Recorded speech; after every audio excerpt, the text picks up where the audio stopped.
இவங்க எப்படி சொல்றாங்க, பகைவர்களின் உடலை துளைத்து குருதி கரைகளுடன் நுனி ஒடிந்தும் கூர் மழுங்கியும் இருப்பதாகவும் ஔவையார் தொண்டைமானிடம் கூறினார். இதன் மூலம் தொண்டைமான் நிறைய கருவிகள் கொண்டாலும் போர்களை கண்டதில்லை. ஆனால் அதியமான் போர்களை நடத்தி வெற்றி கண்டவன் என்பதை புரிய வைத்து போரை தவிர்த்தார். இந்த கண்டென்ட் அது அப்படியே ஃபுல்லா நீங்க உள்ள வாங்கி வச்சுக்கணும். என்ன சொல்றாங்க, என்ன கண்டென்ட் அப்படிங்கறது மைண்ட்ல வாங்கிக்கோங்க, கவனம். சரி, அடுத்தது அதற்கான பாட்டு, அந்த போர்களை தவிர்த்து இது பண்ணணுங்கிறதுக்காக போய் பாடினாங்கல்ல அந்த பாட்டு.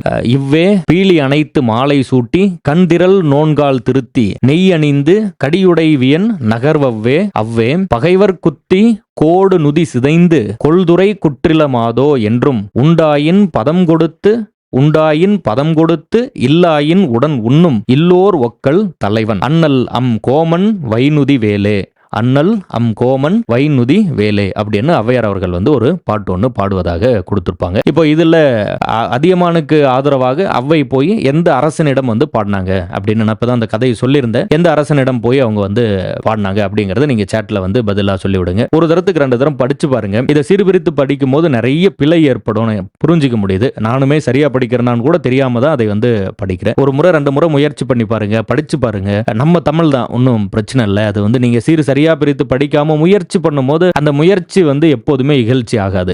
அது நீங்க சங்கடப்படவே தேவையில்லை. நல்லா அதை பிரிச்சு படிச்சு பார்க்கலாம், சொல்லி பார்க்கலாம், தப்பா சொல்லுங்க, ஒன்றும் தவறு இல்லை.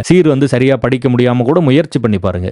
அதை படிக்க, அதுதான் திரும்ப திரும்ப சொல்லிக்கிட்டே இருக்கிறது. வாய் விட்டு ஒரு தடவை நல்லா சொல்லி பார்த்துருங்க, படிச்சு பார்த்துருங்க, அதுதான் கை கொடுக்கும். அப்படியே ஸ்கிப் பண்ணாதீங்க, ஐயோ இது நம்ம படிக்க முடியாது அப்படின்னு அப்படியே ஸ்கிப் பண்ணி அடுத்த வேலைக்கு ஓடாதீங்க. அதை படிச்சிருங்க. ஃபேஸ் த இஷ்யூ அப்படின்னு சொல்லுவாங்க, அதை ஃபேஸ் பண்ணிருங்க. புறநானூறு பாட்டு வாயிலோயே வாயிலோயே அப்படின்னு ஒரு பாட்டு. இதோட கதை, நான் அந்த முன்னாடி பாட்டுக்கு யார் அரசன் கேட்டிருந்தேன். தொண்டைமான் தான் பகைமை கொண்டு அதியமான்ட்ட சண்டைக்கு வராரு. சேட்ல பதில் சரியா சொல்றீங்க, குட். இந்த கேள்வியை பொறுத்தவரையில் புறநானூறு பாட்டுல இது என்னன்னா, பரிசு கேட்டு, அதாவது பாணர்கள் அவங்க பாட்டு பாடுறாங்க, அவங்க தமிழுக்கு தொண்டு செய்யறாங்க.